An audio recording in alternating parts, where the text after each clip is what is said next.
Welcome back to ABC24 This Week. You can always count on some bizarre, if not crazy, legislation coming from state lawmakers. This year is absolutely no exception. ABC24's Kevin McNamara on one new proposed law that would ban the sale of cold beer in Tennessee and the brouhaha that's causing. The Tennessee Prevention of Drunk Driving Act, proposed this week by West Tennessee legislators Ron Gant and Paul Rose, would ban all sales of cold beer in the state of Tennessee. One reason? According to TDOT, 1 out of 3 fatal car crashes involves a DUI. Drunk driving is a major issue, a major problem. This just is not something that's going to solve it, and I don't think that it will make any difference at all. But it will hurt the small businesses as well as the larger stores. Dwight Black is the owner of D's Spirits in East Memphis.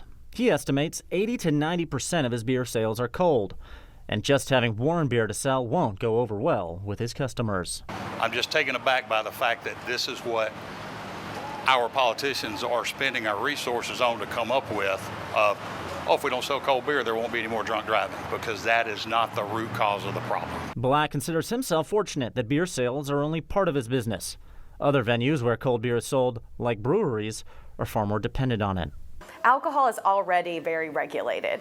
We have a lot of hoops that we have to jump through to make alcohol. So why take away something that makes the process even harder? Soul and Spirits Brewery doesn't sell any warm beer at all. Co-founder and CEO Blair Perry says the bill would completely devastate her business and the rest of the over a dozen breweries in the Bluff City. It's very hard as a small business owner when you have representatives in your state that are just always pushing you down, right, instead of helping rise you up. Some good points there. There was Kevin McNamara reporting. We'll start with you on this, Chris. I think we all enjoy a cold beer every once in a while. Cold is the emphasis there.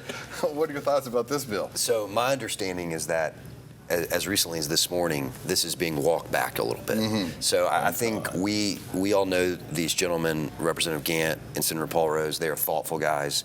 They are good guys. I think this was a thought experiment that's now being brought back. Apparently there is some statistically significant relationship between the sales of cold beer and DUI fatalities. Personally, I don't think this is the way to do it. And this seems to be a bipartisan issue. So. I do see the logic, because I suppose folks are, if they're going to drink behind the wheel, if the beer is already cold when they pick it up, well, okay, I can just have one. Well, I don't drink beer anymore or brown liquor, but if I was to start back tomorrow, I would not want warm beer, man. I'm sorry, it doesn't make sense. Yeah. Otis. Absolutely doesn't make sense. And you notice the pattern here. They are throwing out a whole lot of stuff and then walking it back, why don't you just come up with something that's tangible on the front end and not get everybody exercise, especially those business owners who think that they're already being put up on, and just causing them unnecessary angst. Well, the gentleman who owns the liquor store there, he made a very good point. Is there nothing better to do, no more important problems to take on than something like this? Well, aren't these kinds of bills designed to some extent, by some, to increase donations from certain industries? Wouldn't the liquor industry or beer industry want to sort of soothe the feathers of those who are floating those kinds of ideas? Right, to get rid of this crazy idea? That's a serious question. Probably. That is a good question. Probably. But then you got to explain this other piece of legislation that proposes to make hot slaw, which apparently is a big deal in Murfreesboro, an official state food. The only way I want it is I don't know what that is. If my refrigerator wasn't working. Well, there have been a lot of bills introduced very recently that are just nonsensical. I mean, there was one that to ban flags in schools, but they didn't mention anything about Confederate flags. You probably can do that one, but they don't want any LGBTQ flags, or they don't want anything like that. And then there was another more serious one to make it a felony for someone to assist a minor going out of state to get an abortion. I mean, we've seen draconian laws that this legislature has passed before. A lot of these fall under that draconian tag, but the ones we've been talking about here are just plain silly.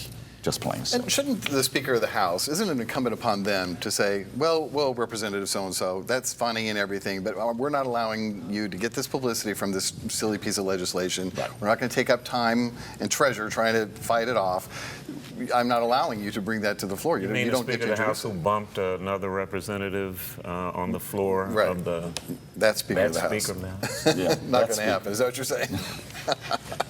I'm waiting for my colleague on this, but anyway. I don't think the Speaker exercises that much control. I think with this cold beer sales, it was what's called a caption bill.